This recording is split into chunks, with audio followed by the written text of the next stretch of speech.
고난의 시대에 예수를 깊이 생각하라. 이것이 오늘 말씀의 주제입니다. 오늘은 종려주일입니다.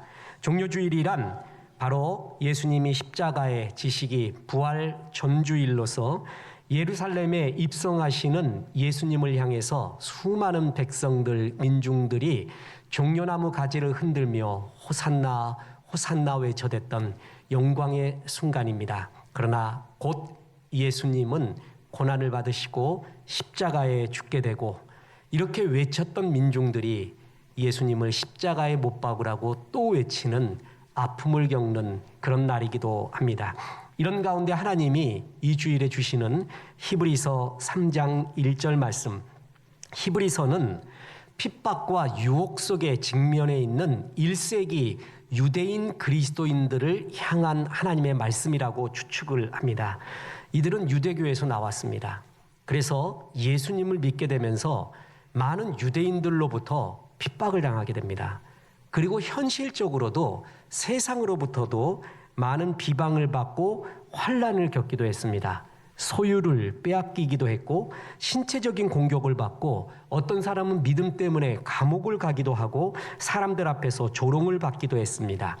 이런 상황 속에서 믿음을 지킨 사람도 있었지만 어떤 일들은 말씀을 배우는 일을 점점 소홀히 여기기도 했고 함께 모여 예배하고 교제하며 격려하는 일들을 중단하는 일들도 일어나게 되었습니다. 심지어는 배교자가 되는 사람도 있었고 어떤 사람들은 타협의 위기에 직면하고 있었습니다. 한마디로 히브리서의 배경은 수없이 핍박을 받고 그 핍박 속에 세상으로 유혹을 당하고 있는 성도들입니다.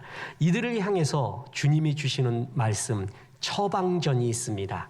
해결책이 있습니다. 그것은 예수를 깊이 생각하라라는 것입니다. 우리 또한 동일한 내지는 유사한 핍박과 유혹과 고난이 있습니다. 이때 한 가지의 답이 있습니다. 예수님을 깊이 생각하는 것입니다. 예수님을 깊이 생각하면 그때부터 살아나기 시작합니다. 이 본문은 오늘 두 가지의 교훈을 우리에게 줍니다. 첫째, 세상 생각, 마귀가 주는 생각을 좇으면 멸망하게 된다는 것입니다. 예수님 생각하면 살아나고 세상과 마귀가 준 생각을 좇으면 멸망하게 된다는 것입니다. 마귀가 주는 생각을 쫓아서 멸망했던 대표적인 사람이 가롯 유다입니다. 이 유다를 마귀가 어떻게 유혹했는지 첫 번째의 모습이 요한복음 13장 2절에 나오는데 마귀가 벌써 시몬의 아들 가롯 유다의 마음에 예수를 팔려는 생각을 넣었더라. 생각을 먼저 넣습니다. 마귀가 우리를 유혹하고 멸망시키고 무기력하게 만드는 첫 번째의 시도, 생각부터입니다. 예수를 팔려는 생각을 넣었습니다. 우리는 흔히 이 세상을 살면서 관리를 많이 잘해야 된다고 생각합니다. 몸 관리 잘하는 사람이 있습니다. 그래서 건강 관리를 잘하고요. 돈 관리를 또 잘하는 사람이 있습니다. 관리를 잘하는 사람이 있습니다. 그에 못지않게, 아니 더 중요한 관리가 있습니다. 그것은 생각 관리라는 것입니다. 사람이 너무 힘들잖아요. 고난의 때는요, 부정적인 생각을 관리하기가 참 어렵습니다. 고난의 때 고난 사태 그 자체도 우리를 힘들게 하지만요, 고난이 올 때 제일 힘든 건 부정적인 생각입니다. 낙심입니다. 고난이 올 때 이 부정적인 생각 관리가 어렵고 잘 될 때, 부할 때는 교만한 생각 관리가 굉장히 어렵습니다. 그리고 일상적일 때는 평범해지려는, 루틴해지려는, 게으러지려는 생각 관리가 어렵습니다. 인생은 관리, 생각 관리입니다. 좋은 생각을 품는 것, 그것이 얼마나 중요한지 모릅니다.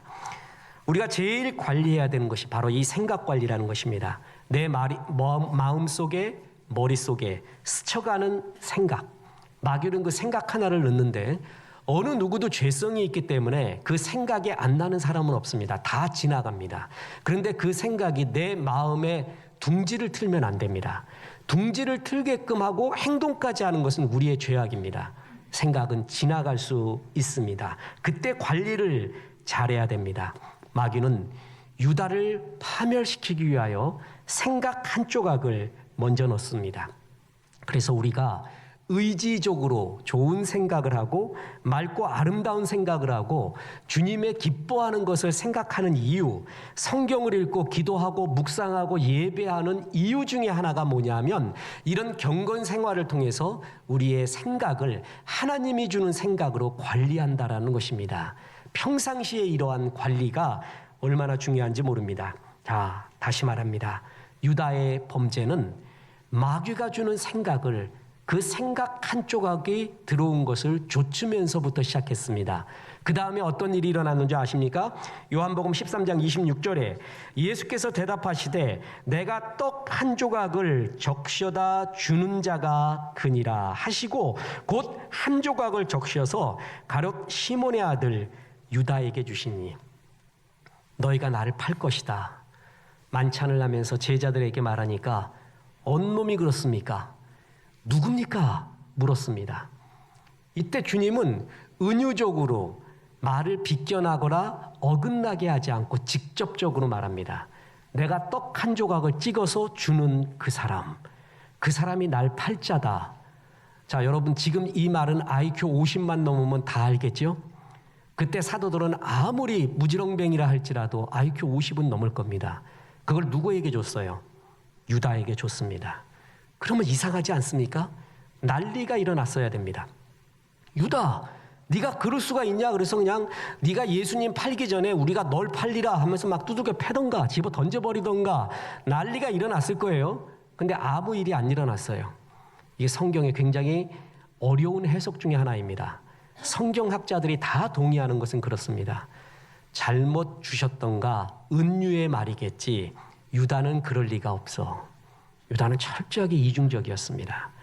그 떡을 만약에 베드로에게 줬으면요 사람들이 난리 났습니다. 그 사도들이 베드로 넌 줄 알았다. 원래부터 힘들었던 사람이야. 그댄 언젠가 사고 칠 줄 알았는데 이런 사고까지 치냐? 그러고 난리가 났을 겁니다. 베드로도 칼 들고 난리 났을 거예요. 유다한테 주니까 아무도 의심하지 않아요. 그럴 리가 없다고. 그만큼 이중적이었습니다. 그게 유다의 모습이었습니다. 그때 그 떡을 안 받았어야 돼요. 유다에게 마지막 기회였습니다. 그러지 말라는 것이에요. 그러면 주님, 제가 잘못했습니다. 이런 생각이 들었습니다. 이 생각 내려놓고 이런 행동까지 안 하겠습니다 하면 되거든요. 그걸 받아먹습니다. 보십시오. 13장 27절 조각을 받은 후 곧 사탄이 그 속에 들어간지라.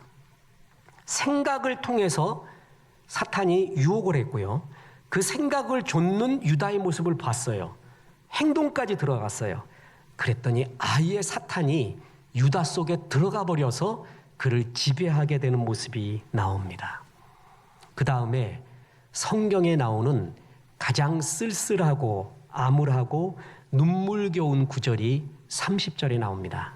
요한복음 13장 30절에 유다가 그 조각을 받고 곧 나가니 밤이러라. 참 문학적이기도 하고요. 물리적으로 그 시간이 밤이었습니다. 떡 조각 받고 밤으로 나갔습니다. 그러나 성경은 하나님은 단순히 물리적 시간만 말하는 것은 아닐 것이었습니다. 그의 마음은 영혼은 삶은 밤이 되었습니다. 처음에 생각 하나로 시작한 것이 인생을 완전히 밤으로 만들어 버렸습니다. 이것이 바로 마귀가 우리에게 주는 우리를 무기력하게 만드는 방법 중에 하나입니다. 그래서 생각이 처음에 들 때 예배를 통해서 교만한 생각 또한 세상 생각이 들 때마다 예배와 성경 공부, 기도를 통해서 끝없이 돌아봐야 됩니다. 그것이 얼마나 중요한지 모릅니다. 레오나르도 다빈치, 그의 최후의 만찬 그림 아시죠? 교황청으로부터 새로 지어진 수도원 벽화를 그리라는 요청을 받고 레오나르도 다빈치가 최선을 다해 최후의 만찬을 그리게 됩니다. 쉬운 일 아니었습니다. 방해도 많았고요. 특히 제일 힘든 것이 두 가지가 있었는데 예수님의 얼굴과 가롯 유다의 얼굴을 그리는 거였습니다. 그래서 다빈치는 정말 고민 끝에 최상의 순결하고 청아하고 선하게 생긴 19살의 청년을 보고 예수님의 모델을 그리기 시작을 했습니다. 그리고 난 다음에 6년 동안에 11사도의 그림을 그렸습니다. 마지막이 남았습니다. 가룟 유다였습니다. 유다가 정말 어려웠습니다. 어떻게 이 사람을 그려야 될까? 그럼 모델을 찾다가 가장 악질적인 살인을 저지른 사형수를 모델로 가룟 유다의 얼굴을 그리기 시작했습니다. 그랬는데 이게 웬일입니까? 그림을 완성했을 때 그 사형수가 말했습니다. 화가님, 6년 전에 저를 모델로 예수님을 그리더니 이제는 유다를 그리는군요. 이게 이해가 안 가십니까? 동일한 사람이었습니다. 이게 최후의 만찬에서 나온 일화, 전설 같은 이야기인데 우리에게 굉장히 교훈을 줍니다. 한 사람의 얼굴이요, 예수님도 되고 가룟 유다도 될 수가 있습니다. 무슨 의미입니까? 관리를 못하잖아요. 정말 선하게 지음받은 선한 비전 속에 사는 우리가 가룟 유다의 얼굴이 될 수도 있다라는 것입니다. 생각 관리를 못할 때 말입니다. 그래서 하나님은 잠언 4장 23절에서 모든 지킬 만한 것 중에 더욱 내 마음을 지키라. 생명의 근원이 이에서 남이니라. 제일 지켜야 될 것, 이때 지키다라는 것은 군사적 용어였습니다. 이 처음 접속사 미의 해석에 따라서 모든 지킬 만한 것 중에 더욱 내 마음을 지키라는 해석도 맞고, 지켜야 할 모든 것으로부터 내 마음을 지키라는 해석도 맞고, 모든 지킬 것을 다 동원하여 내 마음을 지키라는 해석도 맞습니다. 군사가 강하게 나라를 지키듯이 너는 제일 강하게 지켜야 될 것이 있는데 그것이 바로 네 마음이라는 것입니다. 마귀는 마음부터 시작합니다. 에덴 동산이, 그 수려하고 아름다웠던 최고의 황홀한 에덴 동산이 타락하고 모든 에덴 동산의 피조물이 신음하기 시작한 것은 모두가 타락하면서부터가 아닙니다. 한 사람, 아담과 하와의 마음이 죄의 마음으로 무너지면서부터 물이 바다 덮음과 같이 모든 에덴 동산의 피조물이 신음하는 괴로움, 그리고 타락의 모습으로 흘러가게 되었습니다. 한 사람 마음을 지키지 못할 때 공동체 전체가 지옥이 될 수도 있습니다. 가정에서 어머니, 아버지의 마음이 지켜지지 못할 때 가정 모두가 무너질 수도 있습니다. 이렇게 마음 지킴이 얼마나 중요한지 모릅니다. 교만한 행동은 안 하는데 교만한 마음이 들어있는 사람이 있습니다. 예배 때마다 돌아봐야 됩니다. 한 의자의 법칙이라는 것이 있습니다. 의자 하나에 두 사람이 앉지 못한다는 것입니다. 한 마음의 의자에 마귀가 주는 생각, 세상 생각, 쓰레기가 차잖아요. 그러면 주님의 것이 찰 마음이 없어집니다. 두레박에 오물과 돌들이 가득하면 물이 찰 틈이 없어집니다. 그만큼 내 마음에 하나님의 것으로 채워야 되는데 세상과 마귀가 주는 생각으로 가득하면 할수록 나는 점점 하나님께 멀어지며 멸망의 길로 간다라는 것입니다. 그래서 주님은 두 번째 결정적인 교훈을 줍니다. 예수님을 생각하면 살아난다라는 것입니다. 자, 보십시오. 오늘 본문 다시 히브리서 3장 1절에 그러므로 함께 하늘의 부르심을 받은 거룩한 형제들아, 우리가 믿는 도리의 사도이시며 대제사장이신 예수를 깊이 생각하라. 신약에 보면요, 마태, 마가, 누가, 요한이 또한 바울 사도가 예수님을 바라보는 관점을 달리 기록을 했습니다. 한 모습을 보고 여러 각도로 볼 수 있잖아요. 하나님 그래서 여러 사도들을 쓰셔서 그렇게 예수님을 여러 각도에서 보게끔 한 거예요.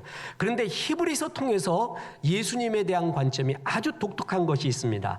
바울 사도를 통해서도 이 말씀 안 했고 다른 사도들을 통해서도 말씀 안 했던 한 가지의 사실이 있어요. 예수님이 대제사장이라는 것입니다. 그래서 히브리서에 보면 대제사장이신 예수님에 대한 표현이 공관복음에도 요한복음에도 나오지 않은 아주 독특한 표현이 거기에 나옵니다. 대제사장, 그는 백성들의 죄를 다 짊어지고 지성소로 들어갈 수 있는 유일한 자격을 가진 자예요. 죄를 짊어지고 가서 하나님께 용서를 받고 주의 은혜를 받아오는 하나님과 백성 사이에 있는 중재자의 역할을 했던 게 대제사장입니다. 그러니까 대제사장을 통해서 하나님께로 가는 거였거든요. 예수님이 그렇대요. 쉽게 얘기해서 예수를 깊이 생각하면 그것이 하나님의 마음에 이르는 길이라는 것입니다. 예수님을 깊이 생각하면 생각할수록 하나님의 마음에 들어가게 됩니다. 하나님이 우리의 문제를 해결해 주는 크게 보면 두 가지 방법이 있습니다. 하나는 예배하고 기도하고 할 때 문제 자체를 원샷에 없애줘 버리는 거예요. 또 하나는 문제가 없어지지 않았지만 하나님의 마음을 품게 하여 이길 힘을 주는 거예요. 이 두 가지가 우리의 문제를 해결해 주는 방법이거든요. 보십시오. 사람은 평범하게 살다가도요, 반드시 위기나 고난이나 결정적인 순간이라는 것이 옵니다. 피가 바싹바싹 마르고 입이 마르도록요, 결정적인 선택의 순간이 와요. 결정적인 만남의 순간도 오고요. 우리에게 이런 결정적인 시간이 반드시 옵니다. 그때 무슨 생각이 나느냐, 이거 굉장히 중요합니다. 야, 해보자. 기회가 왔구나. 나는 할 수가 있어. 이런 기회를 하나님이 주시다니 이길 수 있다라는 생각이 떠오르면 거의 이깁니다. 큰일 났다. 아이고, 내가 이거 감당이 안 되는데 벌써 다리가 후달거려요. 내가 지은 죄가 많고 난 분명히 이런 복을 받을 만한 자격이 없어 라고 생각하잖아요. 그럼 그렇게 흘러가요. 결정적인 순간에 어떤 생각이 나느냐, 그게 그 사람의 성공과 실패를 좌우하는 중요한 요소가 됩니다. 설교 때마다 이야기합니다. 생각은 나는 겁니까? 하는 겁니까? 여러분 어떻게 생각해요? 이거 갖고 철학의 분파가 나뉘는 거 아세요? 생각이 납니까? 생각을 합니까? 생각의 주체가 납니까? 아니면 어디서 들어오는 겁니까? 해결할 수 없는 영원한 지평선, 수평선 같은 이야기거든요.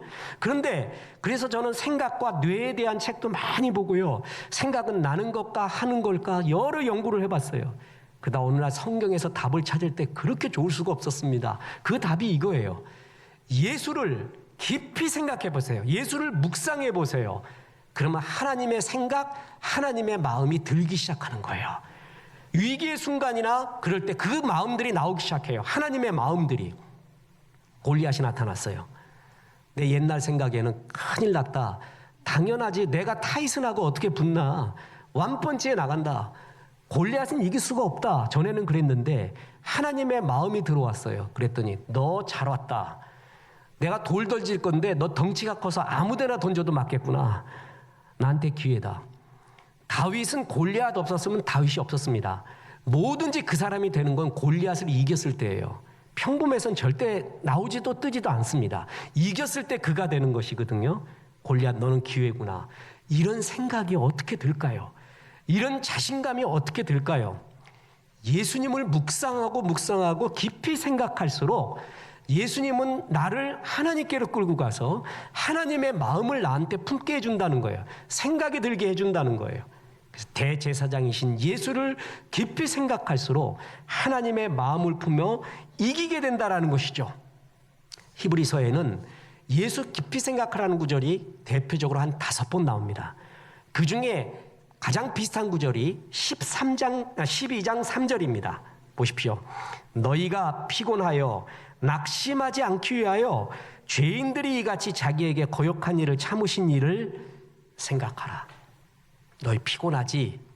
낙심하지? 인생에 피곤이 있습니다. 낙심이 있습니다. 심지어 예수 믿는 사람도 마찬가지입니다. 어떤 사람은요, 한 대충 문제를 1, 2년 동안 고민하면 풀립니다. 3, 4년, 5년이 지나도 안 돼요. 다른 사람은 이런 것을 너무나 쉽게 처리하는데 나는 왜 이렇게 안 되는지 몰라요. 그런 것들이 있습니다. 나는 왜 이렇게 안 풀릴까? 그러다 보면 무기력증에 빠지고 의욕상실에 빠지고 불안해지고 사람 만나는 것도 싫어지고 예민해집니다. 피로와 낙심이 와요. 육체적인 필요 때문인가? 아닙니다. 사실 우리의 피로는요, 현대인의 피로는 거의 정신적입니다. 그리고 영적인 피로입니다. 그럴 때 인본주의 인문학자들은 환경을 바꿔봐라, 여행도 가고 머리를 식혀, 이렇게 말합니다. 성경은 다른 대답을 내줍니다. 예수를 깊이 생각하라. 왜냐하면 이것은 영적인 일이다. 예수 생각해야 풀릴 일이다. 예수님도 돌아봐라. 예수님을 제일 피곤하게 만들었던 것은 일과 환경이 아니라 사람이었습니다. 우리도 사람이 제일 힘듭니다. 제일 피곤하게 만듭니다. 예수님은 헌신하고 충성스러운 삶을 살았습니다. 그런데 사람들이 인정하지 않고 욕하고 비방했습니다. 우리는 우리가 잘못해야지만이 핍박을 받고 방해받는다고 생각하는데 그렇지 않습니다. 잘해도 핍박받고 방해받습니다. 예수님은 잘도 하고 겸손도 하셨어요. 그런데도 바리새인들은 시기하고 질투하고 공격하고 대적하고 증오의 말을 쏟아냈습니다. 그러면 이런 대적자들이 많을 때요, 12사도라도 예수님의 마음을 이해해 줘야죠. 예수님이 막 비방 듣고 욕 듣고 죽이려는 위협 속에서 있다가 사도를 딱 불러놓고, 야, 그래도 내가 너들 얼굴 보고 산다. 너들은 이해해 주는구나. 이래야 되지 않아요? 그런데 이 12사도는 하나같이 사오정입니다. 말귀를 못 알아들어요. 예수님 마음도 모릅니다. 게다가 한 명은 또 마귀 새끼네. 이런 가운데 예수님이 얼마나 외로웠겠습니까? 이럴 때 피로가 밀려오고 낙심이 밀려옵니다. 특히 오늘 종려주일이라 그랬잖아요. 사람들이요, 종려나무 가지를 흔들면서 호산나, 다윗의 이름으로, 다윗의 후손으로 오는 하나님의 왕, 당신밖에 없습니다. 막 이래요. 근데 그 사람들이요, 곧 얼마 안 있어서 저를 십자가에 못 박으십시오 하고 소리칩니다. 그 배신감. 백성은 민심은 두 가지 얼굴이 있습니다. 민심은 천심입니다. 그리고 민심은 천심이 아닐 수도 있습니다. 이 두 가지의 양날을 항상 볼 줄 알아야 됩니다. 민중들이 소리치며 예수님을 그렇게 종려나무 흔들면서 환영했습니다. 그 사람들이 싹 변합니다. 그리고 난 다음에 십자가에 못 박으라고 합니다. 그때 느꼈던 예수님의 마음, 감정의 흐름, 그 배신감. 게다가 정말 믿었던 베드로, 누가 봐도 12사도 중에 제일 똑똑하고 FM이라 여겼던 가룟 유다, 예수님을 배신합니다. 그때 느꼈던 예수님의 마음.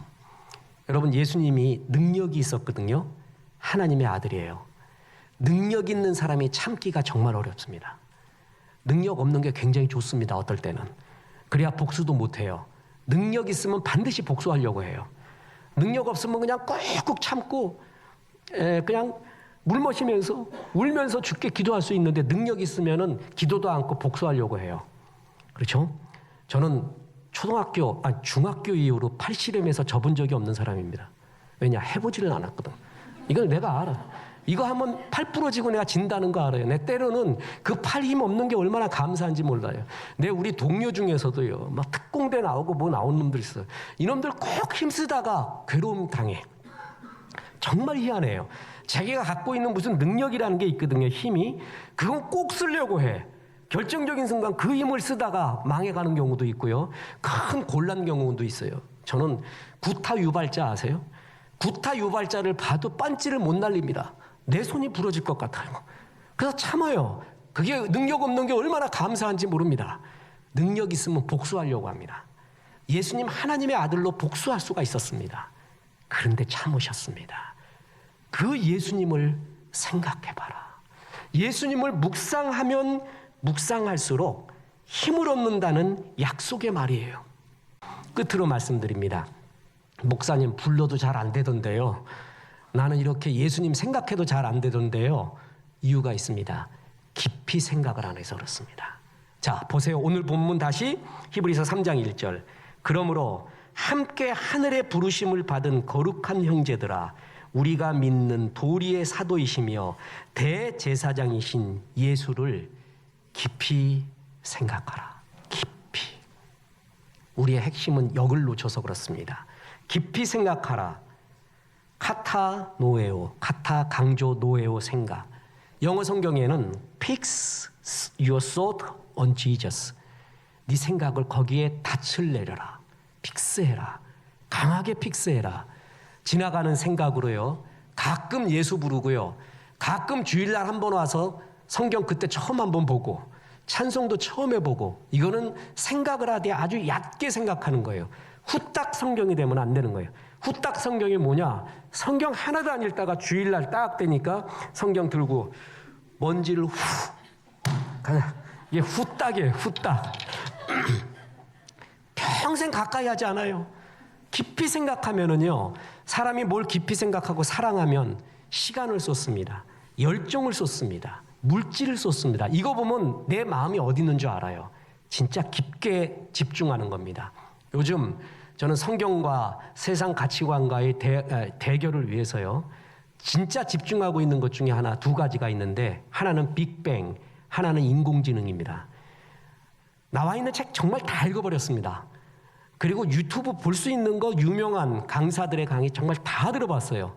빅뱅과 인공지능. 왜냐하면 지금 제임스 웹 올라갔죠? 허블 망원경이 이제 거의 수명 다하고 그것보다 100배 나은 제임스 웹이 올라갔습니다. 우주는 기원을 얘기해요. 무슨 얘기인 줄 아세요? 창세기와의 대결입니다. 빅뱅은 창세기와의 대결이거든요. 이게 무슨 의미인가? 유신론적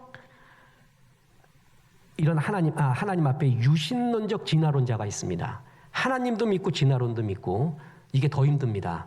어떤가 우리 성도님이 질문했었죠. 수요 예배 그 질문의 답변을 위해서 그 질문 처음 받자 계속 또 연구를 시작했습니다. 이것의 의미가 뭔가. 그래서 정말 많이 봤어요. 옛날에는 집중하는 것이 쉬려고 하면은 UFC를 봤습니다. 그랬더니 우리 아내가 저보고 당신이 사람이요 짐승이요 대답하시오. 그래서 그 대답은 못하고 숨어서 봤어요. 근데 요즘은 숨어서도 뭘 보냐 하면 빅뱅과 인공지능은 정말 지금 중요한 여기에 올라탈 수 있느냐 의미 있느냐 앞으로는 이 시대는 빅데이터를 통한 인공지능의 시대 스마트폰의 시대인 것은 분명하거든요. 이게 무슨 의미인가 영적은 신앙적 해결 그리고 창세기와의 대결인 빅뱅 여기에 집중을 하는 거예요. 너무 좋아요. 그냥 취미도 그걸 보는 것이 돼버렸어요. 그게 깊이 생각하는 거예요. 예수를 깊이 생각을 하잖아요. 답이 나오기 시작합니다. 우리는 문제를 깊이 생각합니다. 부정적인 생각을 깊이 생각해요. 예수를 깊이 생각할수록 답이 나온다. 그래서 너는 깊이 생각해라. 사도 베드로가 은혜를 받았던 세 가지의 원리가 있습니다. 첫 번째는 내 배를 쓰십시오. 두 번째는 깊은 데로 가겠습니다. 세 번째는 말씀을 의지하겠습니다. 입니다. 보세요. 누가복음 5장 3절에 예수께서 한 배에 오르시니 그 배는 시몬의 배라 육지에서 조금 떼기를 청하시고 앉으사 배에서 무리를 가르치시더니 예수님이 요즘 오시면은 방송으로 하실 겁니다. 스마트폰으로 하실 것입니다. 근데 그때 당시에는 이게 최적의 방법 중에 하나였나 봅니다. 배에 올랐어요. 그래서 설교를 하십니다. 그 배가 누구의 배예요? 베드로의 배입니다. 네 배를 쓰겠다. 쓰십시오. 주님이 나에게 주는 최고의 찬스가 뭐냐면 너를 쓰겠답니다. 그때 마귀는 무슨 생각 집어넣는 줄 아세요? 내 배 쓰면 안 되지. 닳지. 없어질 수도 있지. 난 시간이 들 수 있어. 열정이 들 수 있어. 그리고 돈도 들 수 있어. 손해가 엄청나겠구나. 그 생각을 마귀가 제일 먼저 집어넣어줘요. 그럼 그 사람 통해서 역사 안 하십니다. 역사를 못 해요. 다른 사람 통해서 쓰십니다. 꼭 나만 통해서 하는 것은 아닙니다. 다른 사람 통해 충분히 쓸 수 있습니다. 나한테 기회가 올 때 아멘 내 배를 쓰십시오라고 해야 돼요. 그때부터 역사가 일어나는 거예요. 두 번째가 있어요. 이제 하나님이 쓰시려는 자에게 주는 특권이 뭐냐면 특별한 걸 보여주십니다. 그래서 특별한 걸 보여주기 위해서는 깊은 데로 가자고 말합니다. 자, 4절에 말씀을 마치시고 시몬에게 이르시되 깊은 데로 가서 그물을 내려 고기를 잡으라. 나하고 깊은 데로 가자. 하나님이 깊게 나를 데리고 갑니다. 풍경도요. 한낮에 가서 막 뽕짝 소리 나는 풍경 보고 오는 거 하고요. 이른 새벽에 물안개 필 때 일교차가 났을 때 보는 도담 산봉은 다릅니다. 깊은 풍경을 볼 줄 알아야 풍광을 보는 겁니다. 근데 그 깊은 풍광은 하나님이 특별한 은혜 주기 위해서 데리고 갑니다. 변화산으로 데리고 갑니다. 그래서 다른 사람이 체험하지 못한 깊은 것을 보여줍니다. 그래서 주의 일을 할 수가 있는 거예요. 그 깊은 데로 가고자 했습니다. 바로 이겁니다. 깊은 데로 가야 됩니다. 얕은 물가에서 첨벙거리면 안 됩니다. 깊게 성경 공부하고 깊게 예배하고 깊게 헌신할수록 다가오는 주의 은혜가 있습니다. 그래서 마지막에 뭐예요? 내 경험과 생각을 내려놓고 말씀에 의지합니다. 보세요. 누가복음 5장 5절. 시몬이 대답하여 이르되 선생님 우리들이 밤이 새도록 수고하였으되 잡은 것이 없지만은 말씀에 의지하여 내가 그물을 내리이다. 우리가 제일 힘든 게 뭔지 아세요? 어려운 건 주께 맡깁니다. 근데 내가 자신 있는 전공 분야는 주께 안 맡겨요. 기도도 안 해요. 이건 내가 자신 있어 갖고 거기에 망하는 징조입니다. 지금 전공 분야를 주께 맡긴 거예요. 이것은 자신이 있지만 그것마저도 주님 앞에 부인한 거예요. 주의 은혜가 아니면 아닙니다. 그럴 때 다른 사람이 체험하지 못한 이 시간에 여기에 그물을 내려서 될 수 없었던 경험이 있었지만 최고의 물고기를 길어오르게 됩니다. 그게 베드로가 은혜 받은 단계였습니다. 내 배를 쓰십시오. 깊은 데로 가겠습니다. 말씀에 의지합니다. 그 중에 깊은 데가 여기 있습니다. 이번 고난주간 동안에 우리는 월요일부터 금요일까지 예수님에 대한 이야기만 합니다. 예수를 깊이 생각하자. 예수님이 누구인가? 깊이 묵상하면서 예수님이 이런 존재였구나. 생각하면 생각할수록 내 마음은 하나님의 마음으로 가고 하나님의 마음을 우리에게 주실 것입니다. 그래서 이길 힘이 생깁니다. 어려운 일을 당할 때 마귀가 주는 생각, 부정적인 생각, 안 될 거라는 생각 분명히 들 것입니다. 그때 주의 이름을 부르십시오. 주님, 예수님 실제로 부르세요. 예수님, 예수님, 예수님 계속 주님을 부르세요. 그리고 주님을 묵상하고 깊이 생각하십시오. 그러면 어느덧 그 부정적인 마음이 예수님의 마음, 하나님의 마음으로 변해갈 것입니다. 이길 힘이 날 것입니다. 이래서 승리하는 주의 종들 되기를 주 예수의 이름으로 축원합니다.